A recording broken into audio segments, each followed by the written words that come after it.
We want to create hope. That's our objective. We want to give our fans and our players and our coach hope. With that hope, you maximize everybody's excitement. That's allowed us to continue to build this next iteration of the Jazz. It is time for Hot Takes or Toast, brought to you by Siegfried and Jensen, with 30 years of serving Utah. That's from a new Jazz documentary coming out. Ryan Smith says we're just trying to put together the best team, or put the best team together, and there you hear Danny Ainge saying we want to create hope. That's our objective. What do you think? That is the question of the morning. Get on our app, too. Tell us how much hope do you have. The open mic feature is back on our app. You can record up to 60 seconds, send us your hot takes, and Yak will put them on the air. And if you don't, we're going to make you toast. Mason, well, I guess this takes patience, but not much hope when you give up on 2 seasons, 2 years in a row. Yeah, but that's just part of the hope, man. If hope is the same thing, at least ballpark, to cousin to faith, right? First cousin to faith. Can you buy that? Hey, Hope, you want Faith to come over for a sleepover this weekend? It's a holiday and you got Monday off from school. Yeah, bring the cousins over. Yeah, I get where you're going with it. On a Sunday, you want sleepover? Man, you're not in tune with the people in this community. Yeah, so hope is sort of the same thing as faith, right? And you want folks to start thinking, okay, it's not looking good right now, so I'm going to lose hope. Well, then you never really had faith. And, well, when the team is winning, a la Oklahoma City, you don't need the hope. They're already winning. So you don't need the faith. Well, in order to have faith, you got to believe in something. You can't see it right in front of your face because then there's no need to have faith.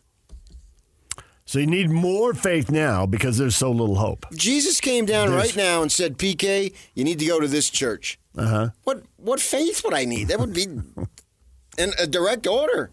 There'd be no need for faith. Yeah. There would be no need for hope. That's called knowledge. He's getting into doubting Thomas territory here. Right? There's right there in front of you. So that's what you have to have here. Troy says, I can't support a losing to win mentality. Look at Sacramento and all the losing to get high draft picks. They created a losing mentality. Maybe I'm just old and I miss the good old days. Look at Oklahoma City. Well, Chris says, and now Sacramento is winning, so it worked. Winning at a small level. Having missed the playoffs 16 times in 17 years. How much losing do you have to do to get? That's a while ago, though. How much losing do you have to get? How much losing do you have to go through, and how much winning do you get for your patience in the bad times? Well, that's an individual assessment there. I can't assign someone a belief. You can individually assess it and use our app. You can go to Facebook, DJ and PK. You can go to Twitter, David DJ James. You can go to our app, use the open mic, send us your takes. I mean, Oklahoma City's just getting started. It does look that way, doesn't it? I don't know what the outcome will be in 5 years as we look back. What level of winning will they achieve? And even if they don't win at all. Yeah, that's your point about what level. What if they go to 5 conference finals in 7 years? That's really good. That's a lot of postseason basketball. Yeah. That's a lot of time around the water cooler or, now wasting time at the start of a Zoom meeting, whatever. There's a lot of time to talk to the neighbor over the fence. Yeah, so I consider that a high level of winning. I consider what the Jazz did with the statues a high level of winning. I mean, I realize they didn't get it all, but they still... Right. But the 5 conference finals in 7 years is what they did, and it's what the Celtics have done now, and they haven't won it all yet. Maybe this is their year.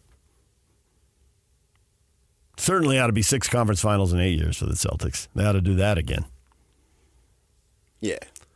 Aaron's down on the whole process. Not the Jazz particularly. He goes league-wide. The NBA is a mess. Tanking to get draft picks, fixing the draft order, superstars only win, ignoring good basketball players for points, flopping for fouls. What do you mean ignoring good basketball players? What does that mean? I.e. LeBron traveling every time he gets the ball. Okay. All right. Oh, ignoring good basketball plays for points. The league is a joke, Aaron concludes. But someone still watches because they're making tons of money. Not my cup of tea anymore. I haven't watched a full game since the COVID lockdown debacle. Why do they feel the need to say that? Like that's some.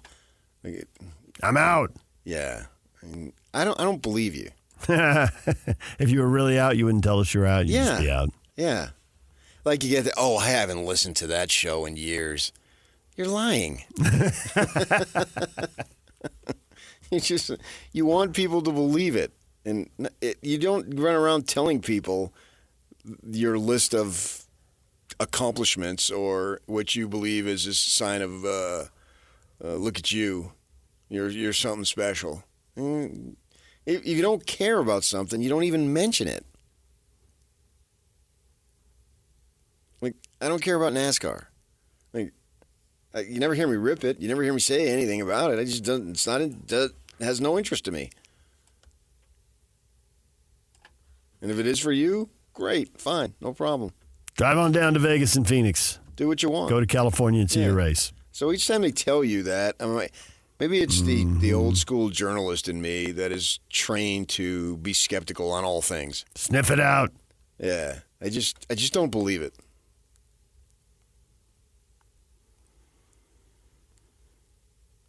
Jared says, I love this. When you're 0-45, you got to try something different. The thing that I question is them releasing the snippet of the document now. And probably would have waited till after the season. But when you're riding a 13-game losing streak and you're down by 20 virtually every first quarter, there's not a lot of hope. And Ainge, who the only time he speaks is the internal media, which is designed to protect. It's controlled. And that's his right. Fine, do that. And certainly that everyone is doing that. So it's not like he's anything different. But outside of a hello, that's really all you're going to get from him. Unless it's something that's an employer-employee relationship. Mark says Danny Ainge won't talk to the media, so why, as a Jazz fan, should I believe that statement from him? Oh, I believe it. He wants to create hope. I don't think he's in here to lose. You think he's in here to lose? Or he doesn't give a crap? That doesn't make any sense. That doesn't. Why would you sit courtside, show up on TV, have people saying, your team's losing? You're like, hey, yeah, great, no problem. Yeah. It doesn't really make sense. I mean, at 65 years old, does he need it? There's been too much of, no, he could absolutely take off and go to a beach somewhere. Don Nelson did. I'm sure we can think of other people who did. Phil Jackson has finally largely disappeared. Yeah, so I have no doubt that he's going to try to win, do everything in his power to get it done. I mean, I don't think that's the question. Scott, why would Ainge talk to the media and provide info for other teams to take advantage of? Don't tip your hand. I'm pretty sure they know what they're doing. Well, that's the Jazz fan that they want. That's why they produce in-house material for that very person. It's for you, Scott. Yeah. Tyson says the good old Jazz days are long gone. The Millers sold for a reason. Used to be the loudest arena in the NBA. Home court advantage was real. Fans don't care anymore. It's very quiet now at home games. No passion. Well, when you're down by 20, what passion you going to have? It's a little hard. You got to have something to cheer for. What is the reason? If they sold for a reason, what's the reason? Because the good old days are gone. That's it? Because they were switching out of cars and basketball and headed for baseball and real estate. That's the effect. That's not the cause. They pivoted as a business. Why? That doesn't tell me why. I'm going to be interested to think what he knows as far as they sold for a reason. Because I don't think there's one singular reason. We can all guess. Melody says it broke my heart to see some of our players traded, but not all is lost. Keontae's being mentioned as first-team All-Rookie on national programs I listen to. Markkanen's been great. Taylor has unique skills. I'd love to see some additions this summer. Yeah, Markkanen just doesn't play enough. Sitting again at the end of the season. Yeah. I mean, he's. Will they put somebody around him or somebody better than him and have a good enough team and make a run at the playoffs and give us something to talk about in April as opposed to talking about playing out the string? Yes. The question is when. They're never going to miss the playoffs every single year for the rest of time.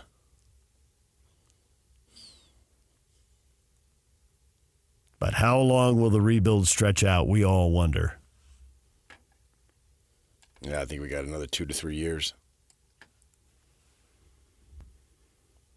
And it's up to management to provide levels of hope along the way, too. You're just not going to go suck, off-season, great. I'd be shocked if that happened. It's not how it usually works. And you look at Oklahoma City, they didn't do it that way. I mean, SGA has been showing promise. And he's been good. This is not the first year he's really good. And then this is the first year of Holmgren. Yeah, but it's probably been the third year SGA's been really good. Yeah. And they had a couple other guys there. Dort has been a tough defender for a few years now. Giddey has shown a little bit of promise. Williams is sort of new on the scene. The formula is so simple, but it's extremely difficult to accomplish. Draft well, make a key trade or two, pick up somebody that's available, and let your young core grow together. Yeah, and then the way you go. And maybe they have that right now. Doesn't look like it, I'll say. But maybe they've got these young dudes that will develop at the same time and turn into something. Maybe next year they take a quantum leap. I still wouldn't think playoff. But then the following year, then they're battling for a winning record. It's very much conceivable.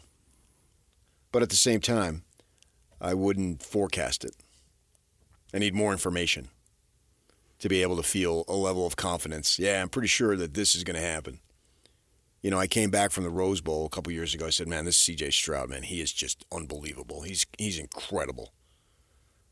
I haven't seen that level out of any of these guys to come in and say, wow, rookie so-and-so, he's just incredible. It's just a matter of time. No, it's all potential at this point. Right. And we can sit here and talk about, well, what's their ceiling?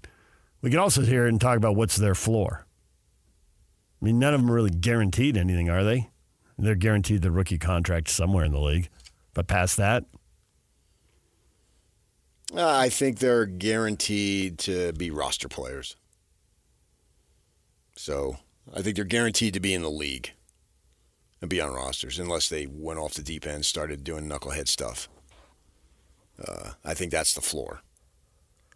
Certainly for Hendricks and George. In 5 years from now, if they want to be, they should be in the league. Phillips says, I still believe, and I'm good for another bad season or two. It's been fun watching the rookies grow and improve. We never got to see that under previous coaches. Never. No rookies grew and improved. Seems a bit of a reach. Well, I think you saw that under Frank Layden. Right? Big T, Thurl Bailey grew and improved. Well, the three great draft choices that they had in a row. Thurl. Big T, and then John Stockton, and then Karl Malone. Yeah. 3 consecutive drafts. Yeah. 3 really good players. I mean, that's what you have to do. Hit again, and hit again. It's obvious. That's what you have to do. That's what they did. And that's what they're going to have to do now. Clearly, there's no other way around it. Trade for Jeff Malone, have a couple of good seasons. Trade for Jeff Hornacek, do even better than that. And I would even throw Mark Eaton in there. Big Mark. As a critical component, a foundation piece that they hit on in a draft that doesn't even go that far now. Was he fourth round? Yeah, obviously they just cut it off after 2 now. So that would be a player then that you would scout and bring him in, a la Lou Dort. Was not drafted. Jazz had 3 second-round picks that year. They didn't hit on any of them. I'm not going to criticize them because they're second-round picks. If the first round, they had 3 first-rounders and didn't hit on any of them, then that's another story. But second-rounders, but at the same time, I had somebody in the organization say, my gosh, why didn't we take Lou Dort? He was available. Rugged kid. Scott Gerard knew of Lou Dort. He broadcast an Aggie game in Vegas. He texted me, what about this Lou Dort? I texted back, I know nothing about him. I had no clue. And he said, oh my gosh, this guy. And he only played the 1 season and bet on himself, didn't get drafted, and now has been in the league 3, 4, 5 years. Awesome. That's the way. The blueprint is clear. That's what's cool about it. You know how to do it. Everybody, I know how to do it. You know how to do it. And we're not professionals in doing it, but we know how to do it. We know how it is done. Now it's up to those guys to get it done. I would say we know how it's done. Yeah. It's the actual doing it that gets tricky. Well, it's when it comes time for draft pick and you select the draft choice. It's got to be the player. Because so many people passed on Steph Curry and Giannis and on down the line. Even a couple teams passed on Luka Doncic. Oops. Yeah. And, of course, the whole league passed on the Joker. DJ and PK coming up. Yeah, we got the Jazz over here. But are they going to be sharing an arena pretty soon? At least for a couple years? An expansion NHL team or the Arizona Coyotes? What's your preference? We will get to that next. Stay with us. And now, a look at traffic from the KSL Traffic Center.